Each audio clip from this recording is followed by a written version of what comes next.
সকাল ৮টা এখন। পাশের রুমে এসে দেখি হৃদয় ভাই ঘুমিয়ে আছে। একটু আগেই ঘুম থেকে উঠে আম্মুর থেকে শুনি হৃদয় আর মামি গতকাল রাতে আমাদের বাসায় এসেছে। হৃদয় ভাই এসেছে শুনেই আমি সাথে সাথে হৃদয় ভাই যে রুমে সেই রুমে এসেছি। একটা টুল হৃদয় ভাইয়ের মুখোমুখি রেখে বসে তাকিয়ে আছি ওনার ঘুমন্ত মুখের দিকে। গালে হাত রেখে এক পলকে তাকিয়ে আছি ঘুমন্ত মুখটার দিকে। ওনার কণ্ঠ শোনার জন্যে মনটা আনচান করছে, তাই ওনার গায়ে থাকা কাঁথা টান দিতেই হৃদয় ভাই হুড়মুড় করে আমার দিকে তাকায়। হঠাৎ কেউ কাঁথা টান দেয়ায় ভয় পেয়ে শোয়া থেকে আদর্শ অবস্থায় বসে পাশে তাকিয়ে দেখি আমার মামাতো বোন প্রিয়া।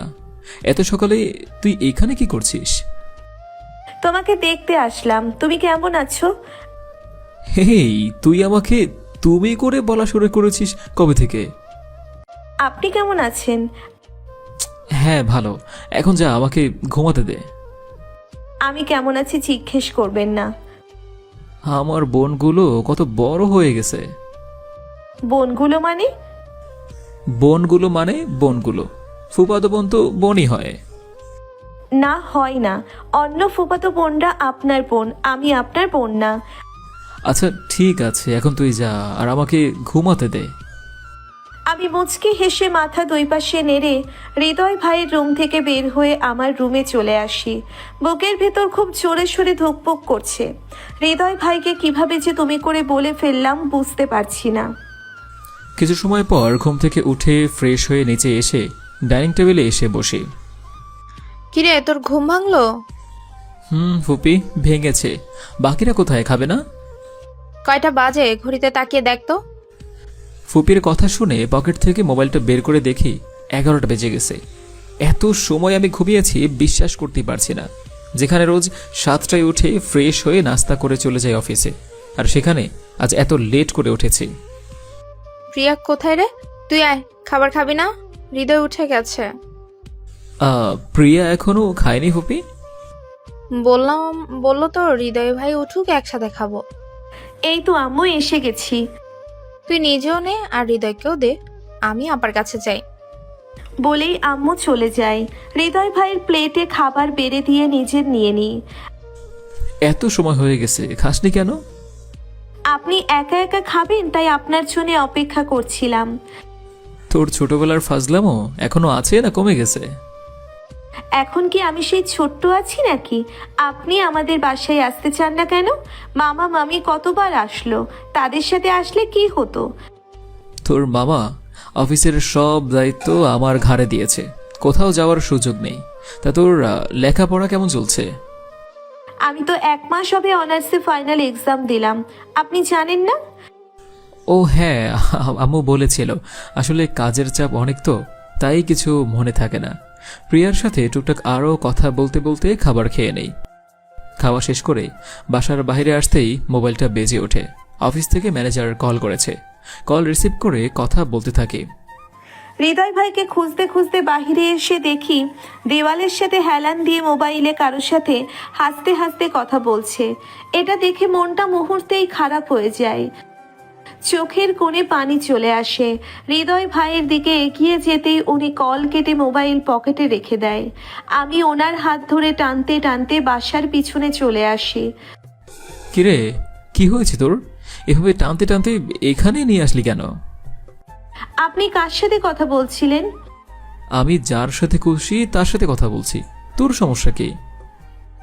আপনি কয়টা প্রেম করেন সত্যি করে বলবেন? আমি যতটা ইচ্ছে ততটা প্রেম করি, তা দিয়ে তোর কি?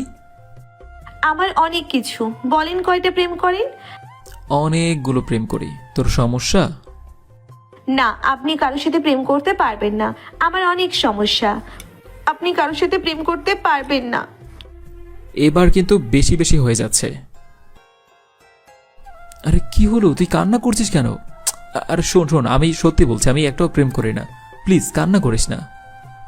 সত্যি আপনি কারোর সাথে প্রেম করেন না তো? না করি না, সত্যি। এবার কান্না থামা। ঠিক আছে, তবে কারোর সাথে প্রেম করলে খুন করে ফেলবো। বলেই প্রিয়া চলে যায়। যা বাবা, আমাকে থ্রেট করে গেল। এই মেয়ে কখন কি বলে বুঝতে পারে না। আমি সবকিছু ভাবনা বন্ধ করে বাসায় চলে আসি। জোহরের আজান দিলে গোসল করে নামাজ পড়তে চলে আসি। নামাজ পড়ে বাসায় এসে রুমে যাওয়ার সময় দেখি প্রিয়ার রুমের দরজাটা খোলা। আমি গিয়ে দরজার সামনে দাঁড়াতেই দেখি প্রিয়া নামাজ পড়ছে। মাথায় সুন্দর করে ঘুমটা দিয়ে মোনাজাতে বসে বিড়বিড় করে কিছু বলছে, বাট কথাগুলো শুনতে পারছি না। এক পলকে তাকিয়ে আছি প্রিয়ার দিকে, কত মিষ্টি লাগছে তাকে। প্রিয়া জায়নামাজ থেকে ওঠার আগেই আমি আমার রুমে চলে আসি। মোনাজাত শেষ করে জায়নামাজ থেকে উঠে দরজার কাছে এসে কাউকে দেখতে পেলাম না, কিন্তু আমার কাছে কেন মনে হচ্ছিল এতক্ষণ এখানে হৃদয় ভাই দাঁড়িয়ে আমার দিকে তাকিয়েছিল। সারাক্ষণ ওনাকে নিয়ে ভাবতে ভাবতে আমি পাগল হয়ে যাব। মুচকি হেসে রুমে এসে হিজাব খুলে ওড়না মাথায় দিয়ে নিচে আসতে গেলে সিঁড়ির কাছে হৃদয় ভাইয়ের সাথে ধাক্কা খায়। পড়ে যেতে নিলে হৃদয় ভাই আমাকে ধরে ফেলে। ওনার এক হাত আমার কোমরে আর এক হাত আমার পিঠে। ওনার ছোঁয়ায় শরীর কেঁপে ওঠে, চোখ বন্ধ করে নেয়। আমার গলা জড়িয়ে ধরে চোখ বন্ধ করে দাঁড়িয়ে আছে প্রিয়া। আমি প্রিয়াকে সোজা করিয়ে দাঁড় করিয়ে দিতেই চোখ খুলে তাকায়। মাথা নিচু করে দাঁড়িয়ে আছে। চোখে দেখতে পাস না? আর একটু হলেই তো পরে হাত পা ভাঙতে। আমি কি জানতাম আপনি এখনই রুম থেকে বের হবেন? শুধু হাত পাই বড় হয়েছিস, এখনো বাচ্চামো স্বভাবটা গেল না। চল নিচে, বলেই দুজন নিচে চলে আসি। নিচে এসে দেখি আম্মু আর ফুপি বসে আছে। কি রে, এখানে আসার পর থেকে তো তোর দেখাই পাচ্ছি না। কোথায় কোথায় থাকিস তুই? আমি তো বাসায় ছিলাম আম্মু। তুমি তো সেই যে ফুপির রুমে গেছো আর এখনো বের হওনি। কি এত কথা বলো তোমরা, বুঝি না। থাক, আর বোঝাতে হবে না। কি রে পিয়ামা, মামির কাছে আসতে ইচ্ছা করে না? তোমার কাছে আসতে ইচ্ছে করবে না কেন মামি? রুমে একটু কাজ ছিল, সেগুলোই করছিলাম। আচ্ছা, এখন সবাই খাবার খেয়ে নাও। এরপর সবাই একসাথে দুপুরের খাবার খেয়ে নেই। খাবার খাওয়ার মাঝে মাঝে প্রিয়ার দিকে চোখ যেতেই দেখি প্রিয়া আমার দিকে তাকিয়ে আছে। ওর হাবভাব আমি বুঝতে পারছি না। কি যে চায় এই মেয়ে কে জানে। খাবার শেষ করে হলরুমে বসে টিভি দেখছি। তখন প্রিয়া এসে আমার পাশে বসে। আমি একবার প্রিয়ার দিকে তাকিয়ে আবার টিভি দেখতে মন দেই। আর চোখে হৃদয় ভাইয়ের দিকে তাকিয়ে আছি। উনি টিভি দেখতে ব্যস্ত। এই মানুষটার থেকে চোখই ফেরাতে পারি না। সেই ছোট্টবেলা থেকে মনে প্রাণে ভালোবাসি এই মানুষটাকে। বোঝার বয়স হবার থেকে ওনাকেই আমার জীবন সঙ্গী হিসেবে চেয়ে আসছি। ভাবছি আজ ওনাকে আমার মনের কথা বলে দিব। সুযোগে অপেক্ষা করতে থাকি। সন্ধ্যা 7টা এখন। বাসার ছাদে দাঁড়িয়ে আশেপাশের পরিবেশটা দেখছি। তখনই পাশে এসে প্রিয়া দাঁড়ায়। পরনে চেক শাড়ি, লাল রঙের ব্লাউজ, হাতে রং বেরঙের চড়ি, কপালে টিপ, চোখে গাঢ় করে কাজল আঁকা। কিরে, এই সন্ধ্যার সময় এত সুন্দর করে সেজে এখানে এসেছিস কেন? সত্যিই কি আমাকে সুন্দর লাগছে? ভীষণ সুন্দর লাগছে তোকে। তাই এভাবে সাজার রহস্য কি? তোর বর দেখলে তো পাগল হয়ে যাবে। আমি তো আমার বরের সামনেই দাঁড়িয়ে আছি। তোর বরের সামনে দাঁড়িয়ে আছিস মানে? কি বলছিস? পাগল হয়ে গেছিস তুই? আমি আপনারে বিয়ে করব। কি বলছিস তুই? হ্যাঁ, আমি তোর ভাই, আর আমার বয়স কত তুই জানিস? কচুর ভাই আপনি, আমি কারো বন্টন না। আমি আপনাকে ভালোবাসি। আমি আর কিছু না বলে প্রিয়ার হাত ধরে নিচে এসে ফুপিকে ডাকি। আম্মু আর ফুপি একসাথে আসে। কি রে, কি হয়েছে? তুই এভাবে প্রিয়াকে টেনে কোথায় নিয়ে আসলি? আপনার মেয়ে পাগল হয়ে গেছে। আমাকে কি বলে জানেন আপনার মেয়ে? কি বলে? কি রে প্রিয়া, কি বলেছিস তুই হৃদয়কে? ভালোবাসি বলছি, বিয়ে করতে চাইছি। শুনেছেন কি বললো আপনার মেয়ে? আমি ওর কত বড় ও জানে না। পিয়ামা, তুই কি বলছিস এসব? ভাবি, আপনি ওকে রুমে নিয়ে গিয়ে বোঝান। ভাই শুনলে সমস্যা হবে। আম্মুর আগে কটমট করতে করতে আমার হাত ধরে টেনে আমার রুমে নিয়ে আসে। দরজা বন্ধ করে দিয়ে আমার কাছে এসে বলে, পাগল হয়ে গেছিস তুই? কি বলছিস এসব? যেটা সত্যি সেটাই বলেছি। আমি হৃদয় ভাইকে ভালোবাসি। ভালোবাসিস তাই না? তোর বাপ যে রফিক ভাইয়ের ছেলের সাথে তোর বিয়ে ঠিক করে রেখেছে, সেটা কি তুই জানিস না? আমার ওই ছেলেকে পছন্দ না। আমি হৃদয় ভাইকে ভালোবাসি। পায়ের জুতো খুলে পিটালে ভালোবাসা বের হয়ে যাবে। রুম থেকে পাও কোথাও যাবি না। কি রে, তুই ব্যাগে জামা কাপড় কেন রাখছিস? তুমি গিয়ে ব্যাগে জামা কাপড় গুছিয়ে নাও, আমরা কাল সকালেই বাসায় যাব। কিন্তু আমরা তো 7 দিন থাকবো বলেই আসলাম। প্রিয়া যা শুরু করেছে এখানে থাকা সম্ভব নয়। কথা না বাড়িয়ে যা বলেছি তা করো, নয়তো আমি একাই চলে যাব। আচ্ছা ঠিক আছে, আমি গিয়ে সবকিছু গোছাচ্ছি। মনটা তোমায় আমি দুঃখ পাবো বলেই দিয়েছি, কান্নায় ভিজবো বলে তোমার এতটা কাছে এসেছি। আমার রঙিন চোখে এক ফোঁটা রং নেই হৃদয় ভাই তোমার বিরহে। সবকিছু হয়ে গেছে ফিকে, এখন দেখি শুধু আধার আমার রয়ে গেছে চারিপাশে। তবুও যেন তুমি হৃদয় ভাই, তুমি সুখী হবে বলে তোমার এতটা কাছে এসেছি। তোমার পাথর বুকে একরুতি প্রেম নেই, সেখানে আছে শুধু খরা। তোমার ভালোবেসে তুষের আগুন করেছে আমায় পোড়া পোড়া। তবুও এই বুকের একটু আশা, তুমি যদি আসো আমার বুকে ফিরে, মনটা সুখের জোয়ারে ভাসবে তোমার বুকে মাথা রেখে। সবকিছু গুছিয়ে পিয়ার রুমে এসে দেখি ও রুমে নেই। নিচে এসে দেখি ফুপি বসে আছে। আমাকে দেখে ফুপি বসা থেকে উঠে দাঁড়িয়ে বলে, হৃদয়, তুই হঠাৎ করে চলে যাচ্ছিস কেন? তোদের তো আরো কিছুদিন থাকার কথা। অফিসে কিছু কাজ পড়ে গিয়েছে ফুপি, সময় পেলে আবার আসবো। প্রিয়া কোথায়? ওর রুমে দেখলাম না যে। রুমেই তো ছিল এতক্ষণ, ছাদে গেছে কিনা দেখ, আর পারলে ওকে একটু বুঝাস বাবা। তুমি কোনো চিন্তা করো না ফুপি। আচ্ছা আমি গিয়ে তোমার মেয়েকে বিদায় দিয়ে আসি বলেই ছাদের দিকে হাঁটতে থাকি। ছাদের গেটের কাছে এসে দেখি প্রিয়া ছাদের গ্রিল ধরে উল্টো হয়ে দাঁড়িয়ে আছে। আমি গিয়ে প্রিয়ার পাশে দাঁড়াই। আমার দিকে একবার তাকিয়ে আবারও উল্টো পাশে তাকিয়ে থাকে। আমি হালকা কাশি দিয়ে বলি, আমি একটু পর চলে যাচ্ছি, ভালো থাকিস। জান, আপনাকে আটকে রাখে কে? কি রেগে আছিস আমার উপর? আপনি কি কাজটা ঠিক করলেন? বড় ভাই হিসেবে যেটা ভালো মনে হয়েছে সেটাই করেছি। আচ্ছা নিচে আয়, আমি এখনই চলে যাব। আপনি যান, আমি নিচে যাব না। আমি আর কিছু না বলে নিচে চলে আসি। ব্যাগ কাঁধে নিয়ে আম্মুকে নিয়ে নিচে এসে হুবির থেকে বিদায় নিয়ে বাসা থেকে বের হয়ে গাড়িতে উঠে বসি। ছাদের কিনারে দাঁড়িয়ে নিচে তাকিয়ে আছি। হৃদয় ভাই আর মামি গাড়িতে উঠে বসেছে। বুকের ভিতর হারানোর ব্যথারা নড়ে চড়ে উঠেছে, খুব কষ্ট হচ্ছে। হৃদয় ভাই গাড়ি স্টার্ট দিয়ে চলে যায়। চোখের পানিগুলো নিজের অজান্তেই টপ টপ করে পড়তে থাকে। কিছু সময় পর চোখের পানি মুছে নিচে চলে আসি। কি রে, তোর মামি চলে গেল কোথায়? ছিলি তুই এত সময়? তোর মামি তোকে এতক্ষণ খুঁজলো।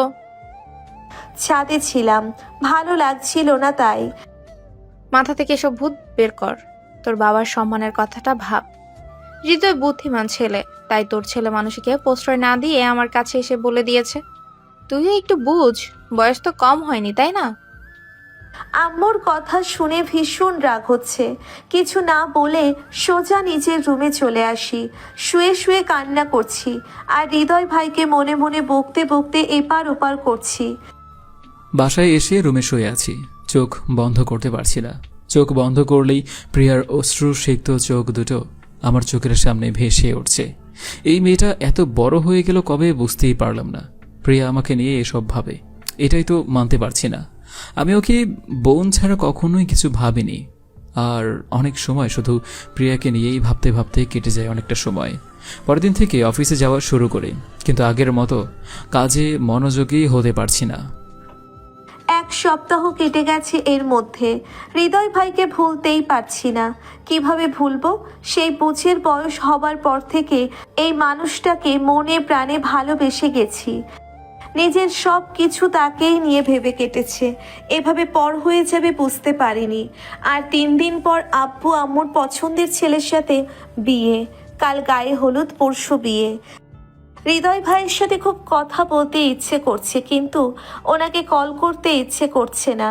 যে মানুষটা আমাকে বুঝতে পারলো না এত কাছে থেকেও, এখন কি আর বুঝবে? অফিস শেষ করে মাত্রই বাসায় এসেছি। সিঁড়ি দিয়ে ওপরে উঠে গেলে আম্মু ডাকে। তারপর সোফায় এসে আম্মুর পাশে বসি। আম্মু বলো, কি বলবে? অফিসে কি কাজের চাপ খুব বেশি? তেমন চাপ নেই, কি হয়েছে বলো। তোর ফুপির বাসায় যেতে হবে কাল সকালে। হঠাৎ করে আবার ফুপির বাসায় কেন? মাত্র 1 সপ্তাহ আগেই তো আসলাম। আর 3 দিন পর পিয়ার বিয়ে, তুই তো কাজ নিয়ে ব্যস্ত আছিস, তাই তোকে বলা হয়ে ওঠেনি। প্রিয়ার আর 3 দিন পর বিয়ে, কথাটা শুনে বুকের ভিতর ধক করে উঠল। মনটা মুহূর্তেই খারাপ হয়ে গেল। আমি কিছু না বলে উঠে রুমে চলে আসি। রকিং চেয়ারে বসে কপালে আঙুল দিয়ে চিন্তা করছি। প্রিয়ার বিয়ের কথাটা মানতে পারছি না। রাত 11টা, ছাদে দাঁড়িয়ে আকাশের দিকে তাকিয়ে আছি। চোখের পানি গাল গড়িয়ে নিচে পড়ছে। অনেক সময় ছাদে থেকে নিজের রুমে এসে শুয়ে পড়ি। পরের দিন ঘুম থেকে একটু দেরি করে উঠি। নিচে খুব চেঁচামেচি, অনেক মেহমান বাসায়। আজ গায়ে হলুদ সন্ধ্যায় ঘুম থেকে উঠে ফ্রেশ হয়ে নিচে এসে দেখি মামি আর হৃদয় ভাই এসেছে, সোফায় বসে আছে। আমি গিয়ে মামির পা ছুঁয়ে সালাম করি। বেঁচে থাক মা, মাত্রই ঘুম থেকে উঠলি মনে হচ্ছে। রাতে লেট করে ঘুমিয়েছিলাম তো তাই। মামি কেমন আছেন হৃদয় ভাই? ভালো আছি। তুই কেমন আছিস? আমিও ভালো আছি। আচ্ছা প্রিয়া, গিয়ে খাবার খেয়ে নে। আর হৃদয়, তুইও প্রিয়ার সাথে গিয়ে খাবার খেয়ে নে। মাথা নেড়ে প্রিয়ার সাথে ডাইনিং রুমে চলে আসে। দুজন খাবার খেয়ে নেই। দুজনের মধ্যে কোনো কথা হয়নি আর। রাত এখন 9টা বাজে। ছাদে দাঁড়িয়ে আছি। একটু পর প্রিয়ার গায়ে হলুদের অনুষ্ঠান শুরু হবে। মনটা ভীষণ খারাপ হয়ে আছে। মনে হচ্ছে আকাশের বুকে একরাশ কালো মেঘ এসে ঝলমলে রোদকে ঢেকে দিয়েছে। হঠাৎ পিছনে কারো আসার উপস্থিতি টের পেয়ে পিছনে ঘুরে দেখি প্রিয়া দাঁড়িয়ে আছে। পরনে গায়ে হলুদ রঙের শাড়ি, ফুলের তৈরি চুড়ি, মালা, কানের দুল পরে আছে এবং চোখ দুটো ছলছল করছে। তখন বললাম, কিরে তুই এই সময় এখানে? একটু পর তো গায়ে হলুদের অনুষ্ঠান, আর তুই এখানে কেন? আপনার সাথে কিছু কথা ছিল, আর তো কখনো চাইলেও বলতে পারবো না। কেন পারবি না? তুই আমার ফুফাতো বোন। আমার সাথে চাইলেই। একদম চুপ। আপনাকে বলেছি না আমাকে বোন বলবেন না। আমি আপনার বোন নই। আচ্ছা বলবো না। কি বলবি বল। আমার যে ছেলের সাথে বিয়ে ঠিক হয়েছে তাকে আমার একদমই পছন্দ না। সমস্যা নেই, বিয়ের পর একসাথে থাকতে থাকতে ভালো লেগে যাবে। আর বিয়ে হবে, সংসার করবি, বেবি হবে, সবকিছু ঠিক হয়ে যাবে। বিশ্বাস করেন, আমি অন্য কাউকে বিয়ে করলে কখনো সুখী হতে পারবো না। আপনি ছাড়া আমি অন্য কাউকে কখনো ভালোবাসতে পারবো না। বিয়ের কয়েক মাস গেলে সবকিছু ঠিক হয়ে যাবে। প্রিয়া মাথা নিচু করে কান্না করছে, আর শব্দ করেই কান্না করছে। আমারও চোখের কোণে পানি ছলছল করছে। এই কান্না বন্ধ কর আর আমার দিকে তাকা। প্রিয়া আমার কথা শুনছেই না, ও শুধু কান্না করেই যাচ্ছে। এই তোকে কান্না বন্ধ করতে বলছি না, তাকা আমার দিকে। হৃদয় ভাইয়ের ধমক শুনে আমি কান্না থামিয়ে চোখের পানি মুছে নাক টানতে টানতে ওনার দিকে তাকাই। আশেপাশে কোনো কাজে অফিস আছে? আছে তো। কয় মিনিট লাগবে এখান থেকে যেতে? আর খোলা আছে এখন? 3 মিনিট হাঁটলেই কাজী অফিস, আর এখনো খোলা আছে। কিন্তু কি হবে কাজী অফিস দিয়ে? তোর চোখের পানি আমি সহ্য করতে পারছি না। চল আমরা বিয়ে করব আজকেই। হৃদয় ভাইয়ের কথা শুনে আমার ঠোঁটের কোণে হাসি ফুটে ওঠে। সত্যি বলছেন আপনি আমাকে বিয়ে করবেন? এই ফাজিলটাকে আমিও যে ভালোবেসে ফেলেছি। এখন কেউ দেখার আগে চল পালাই। হৃদয় ভাইয়ের হাত ধরে দুজন ছাদ থেকে নেমে আসি। চোরের মতো সবার চোখের আড়ালে বাসা থেকে বের হয়ে দুজন দৌড়তে থাকি। 3 মিনিট পর কাজী অফিসের সামনে চলে আসি। দুজন কাজী অফিসের ভিতরে চলে আসে। কাজী সাহেব আমাদের দেখে হাঁ করে তাকিয়ে আছে। কাজী সাহেব, এভাবে তাকানোর কিছু নেই। বাসা থেকে পালিয়ে এসেছি, তাড়াতাড়ি বিয়েটা পড়িয়ে দিন, নয়তো আমার বউকেই অন্য কেউ এসে বিয়ে করে নিয়ে যাবে। কাজী সাহেব কিছু না বলে লেখালেখি শুরু করে। এরপর আমাদের দিকে কাবিনের খাতা এগিয়ে দেয়। দুজন সাইন করে দিই। 3 কবুল বলে সারা জীবনের জন্য একে অপরের হয়ে যায়। কাজী অফিস থেকে বের হতে হৃদয় ভাইয়ের মোবাইল বেজে ওঠে। পকেট থেকে মোবাইল বের করতেই দেখি আম্মু কল করেছে। হ্যাঁ শাশুড়ি আম্মা বলো। প্রিয়াকে খুঁজে পাচ্ছি না। এই তুই আমাকে শাশুড়ি আম্মা ডাকছিস কেন?